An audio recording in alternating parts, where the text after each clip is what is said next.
हाय दोस्तों, आज की कहानी है शादी से पहले मुझे इतना पीड़ा नहीं हुई थी। कहानी अगर पसंद आए तो वीडियो को लाइक और सब्सक्राइब जरूर करना। यह मेरी नज़रों का धोखा था या मैं वाकई निराश होता जा रहा था। क्या करूं, उम्र भी तो हो चली थी। 38 वर्ष की आयु तक पहुंचते हुए मैंने अच्छी खासी प्रोफेशनल उन्नति प्राप्त कर ली थी।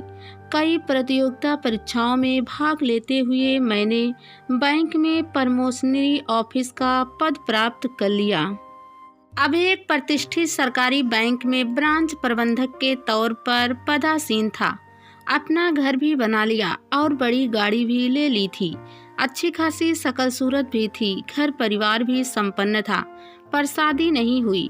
सभी पूछते, कब सुना रहे हैं खुशखबरी साहब? क्या कहता? कोई उत्तर नहीं, कोई कारण भी नजर नहीं आता था। पता नहीं बात क्यों नहीं बनी थी। अब तक हंसकर टाल जाता कि जब सलमान खान शादी करेगा तब मैं भी खुशखबरी सुना दूंगा। पर अब लगने लगा था कि शायद मैं सलमान खान को पीछे छोड़ दूंगा। कुछ दिनों से देख रहा था कि सामने वाली बिल्डिंग में रहने वाली सुंदर सुकोमल लड़की मुझे देख मुस्कुराती थी। आखिर रोज रोज तो गलतफहमी नहीं हो सकती थी। एक दिन दफ्तर जाने के लिए जब नीचे उतरा तब भी देखा था कि वह अपनी बालकनी में खड़ी मुझे देख रही थी। अगले दिन भी और उसके अगले दिन भी। हिरनी सी बड़ी कजरारी आंखों में मृदुल सौम्यता, कोमल कपोलों पर छिटका गुलाबी रंग और रस भरे होठों पर खेलती हल्की मुस्कान। इतना लावण्य किसी की दृष्टि से छिप सकता था भला? जाहिर था मैंने भी देखा। एक और खास बात होती है दृष्टि में, चाहे कोई हमारी पीठ पर अपनी नजरें गड़ाए हुए हो, हमें पता चल जाता है। पर घूमकर उसे देखने वाले को देख लेते हैं। यह प्रकृति का कैसा अनूठा रहस्य है, इसे मैं आज तक समझ नहीं पाया। तभी तो तीसरी मंजिल से मुझे देखती उस सुंदरी तक मेरी दृष्टि खुद ही पहुंच गई थी। मैं झिझकता रहा और उसकी हल्की अधूरी मुस्कान का कोई प्रत्युत्तर नहीं दे पाया था। परंतु उस दिन तो हद हो गई। वह मेरे दफ्तर जाने वाले समय पर लिफ्ट में भी साथ ही आ गई। हेलो, अपनी जानलेवा मुस्कान के साथ वह मुझसे बोल उठी। अभी तक सिर्फ सूरत देखी थी, पर कहना पड़ेगा जितनी मोहक सूरत उतनी ही कातिल शारीरिक रचना भी थी। ऊंची आकर्षक कदकाठी, सुडौल बदन, कमर तक लंबे बाल। मर्दों की एक विशेषता होती है कि वह एक ही नजरों में औरत के सौंदर्य को नापने की क्षमता रखते हैं। मैंने जल्दी उस पर टिकी अपनी दृष्टि हटा ली और अपनी विस्फारित आंखों को भी नियंत्रण में किया, कहीं मेरा गलत प्रभाव ना पड़ जाए उस पर। हेलो, मैंने हेलो से कहा। मुझे डर था कि कहीं मेरा उतावलापन उसे डरा ना दे। बस एक हल्की सी मुस्कुराहट रखी चेहरे पर। फिर वह सब्जी लेने दुकान में चली गई और मैं गाड़ी में सवार हो अपने दफ्तर। पर सारे रास्ते आज सिर्फ मेरा रेडियो नहीं चला। पूरा गला खोलकर हर प्रेम भरा गीत मैंने भी गाया। रेडियो के साथ एक अजीब सा रोमांस छा गया था मेरे ऊपर। बैंक में भी लोगों ने पूछ डाला, क्या बात है साहब, आज आप बहुत प्रसन्न लग रहे हैं। क्या बताऊं कि क्या बात थी, पर खुश तो था। मैं देर शाम घर लौटते समय दिल हुआ कि आइसक्रीम लेता चलूं। घर पर माँ भी हैरान हुई थी। आज आइसक्रीम? यूं ही। बस क्या बात है, बहुत खुश लग रहा है। काम बढ़ गया है इसलिए। माँ ने तंग किया था। अब तक मेरी शादी ना होने की जिम्मेदार भी वे मेरे काम और बस काम करने को ही ठहराते थे। कहा ना यूं ही। मैं आइसक्रीम नहीं ला सकता क्या? मेरे जोर देने पर अब माँ चुप हो गई थी। तेरे लिए एक रिश्ता आया है, उन्होंने बात बदलते हुए कहा था। कहाँ से? वह मन्नो मौसी है ना, उनकी रिश्तेदारी में है लड़की, नौकरी नहीं करती। मैंने कह दिया था कि वैसे तो मनीष को नौकरी वाली लड़की चाहिए, पर फिर भी तस्वीर भिजवा दो। तेरे ईमेल पर भेजी होगी, खुद भी देख ले और हमें भी दिखा दे जरा। वह फोटो वाली लड़की उतनी सुंदर नहीं थी जितनी वह बालकनी वाली, पर यूं हवा में बस मुस्कुराहट के आदान प्रदान के बदले रिश्ते तो भिजवाया नहीं जा सकता। क्या बताता माँ को, बस मन्नो मौसी वाली लड़की की फोटो दिखा दी। माँ को पसंद भी आ गई थी। घर में तो ऐसी ही लड़कियाँ जचती हैं। माँ अब मेरी शादी और टालने के मूड में नहीं थी। थोड़े दिन रुक सकती हो तो रुक जाओ, क्या होगा थोड़े दिन में। मैं आशान्वित था कि शायद यही इस सोसाइटी में बात बन जाए। अभी काफी काम है दफ्तर में, फिर तुम कहोगी समय निकाल मिलने चलता है वगैरह। फिलहाल मैंने बात टाल दी थी। अगली सुबह फिर लिफ्ट में मिल गई थी वह। हेलो, वही कर्ण प्रिय सुर। हेलो। आज मेरी मुस्कुराहट कुछ और फैली हुई थी। मेरा नाम सुलोचना है। हम हाल ही में सोसाइटी में शिफ्ट हुए हैं। आप यहाँ कब से रह रहे हैं? मैं मनीष हूँ। यहाँ कई वर्षों से रह रहा हूँ, वहाँ 6वीं मंजिल पर, अपने मम्मी पापा के साथ। और आप? मेरे लिए जानना आवश्यक था कि सुलोचना शादीशुदा है या नहीं।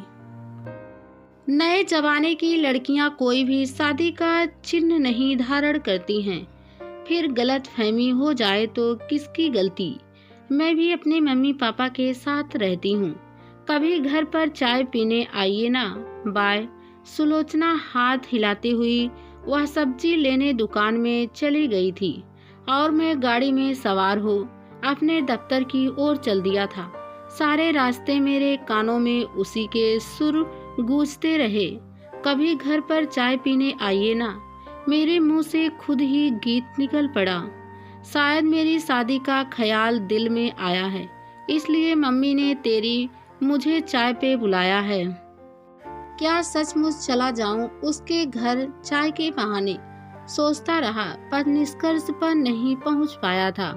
अगली सुबह बैंक जाते समय जब सुलोचना फिर लिफ्ट में मुझसे टकराई थी तो कुछ शिकायती लहजे में बोली थी, आप कल आए क्यों नहीं चाय पर?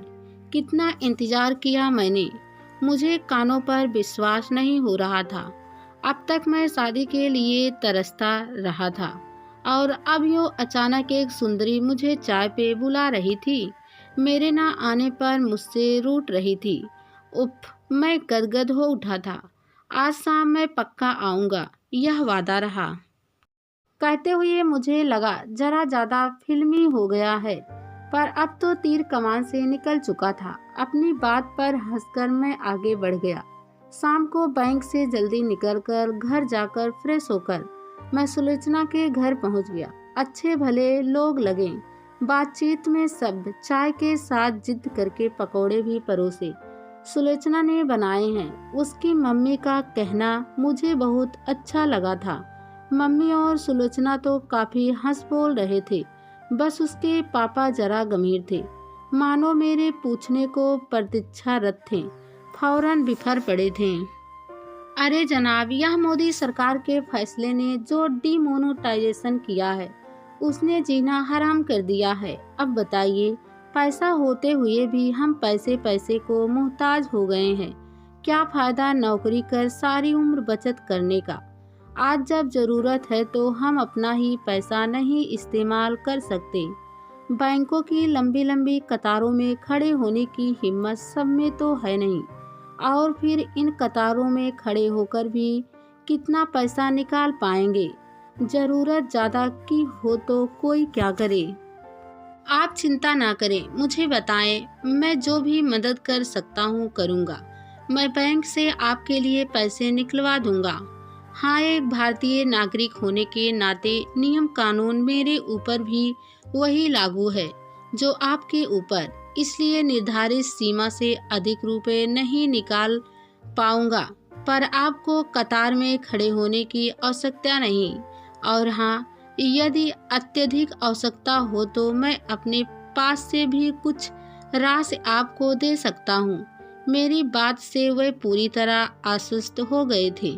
चाय पकौड़े की पार्टी कर मैं अपने घर लौट आया। सोसाइटी में किससे इतनी जान पहचान हो गई रे तेरी? माँ अचंभित आवश्यक थी। है एक बताऊंगा। बात टालते हुए मैं अपने कमरे में चला गया। सोचा पहले बात कुछ आगे तो बढ़े। उस दिन के बाद हफ्ते भर मैंने सुलोचना के परिवार की भरसक सहायता की। वह लोग मुझसे बेहद खुश थे। आना जाना काफी बढ़ गया था। मैं बेधड़क उनके घर जाने लगा था। सुलोचना के मम्मी पापा मुझसे बहुत घुल मिल गए थे। मैं मन ही मन मोदी सरकार के फैसले का धन्यवाद करते नहीं थकता था। माँ बार बार मन्नो मौसी वाले रिश्ते के बारे में पूछती। मैंने सोचा अब माँ को सुलोचना के मम्मी पापा से मिलवा देने का समय आ गया है। अगले ही दिन मैं सुलोचना के घर पहुँच गया था। थोड़ी देर हल्की फुल्की बातचीत करने के बाद मैं मुद्दे की बात पर आया। आंटी जी, मैं सोच रहा था कि क्यों ना आपको अपनी मम्मी से मिलवा दूं। मेरा मतलब है, मैं तो खुद ही यह सोच रही थी। बेटा, हम दोनों तुम्हारे घर आने ही वाले हैं। बस सुलोचना की शादी के कार्ड छप कर आ जाएं। फिर सबसे पहला कार्ड तुम्हें ही देंगे। तुम मदद ना करते तो इसकी शादी की तैयारी के लिए राशि एकत्रित करना जटिल हो जाता। सुलोचना की मम्मी ने मेरे ऊपर वज्रपात कर दिया था। सुलोचना की शादी तो क्या इसलिए मुझसे दोस्ती की थी? सोसाइटी में सभी जानते थे कि मैं बैंक में उच्च पदाधिकारी हूँ। आज तक शादी ना होने से मुझे इतनी पीड़ा नहीं हुई थी जितनी आज अपने स्वप्न महल के टूटने से हुई। मैं उदासीन हो घर लौट आया था। धम्म से सोफे पर बैठ समाचार सुनने लगा। देखने वाले को लग रहा था कि मैं समाचार सुनने में खोया हूँ, परंतु उस समय मेरी कोई भी इंद्रिया जागरूक अवस्था में नहीं थी। ना तो मेरे कान कुछ सुन रहे थे और ना ही मेरी आंखें कुछ देख पा रही थी। मन दहाड़े मार रहा था। शुक्र है मन की दहाड़ किसी को सुनाई नहीं दे सकती। उस दिन माँ भी अलग ही रूप में थी। बड़बड़ाती जा रही थी। जब देखो तब काम। शादी कब करेगा यह लड़का? वैसे ही रिश्ते आने कम होते जा रहे हैं। ऐसे ही चलता रहा तो कहाँ से लाऊंगी इसके लिए लड़की? अब मैं तेरी एक नहीं सुनूंगी। मैंने फैसला कर लिया है कि मन्नो मौसी वाले रिश्ते को हाँ कर दूंगी। तेरी नज़र में कोई है तो बता दे, वरना मैं इस सर्दी में तेरी शादी करवा दूंगी। मेरे चुप रहने में ही मेरी भलाई थी।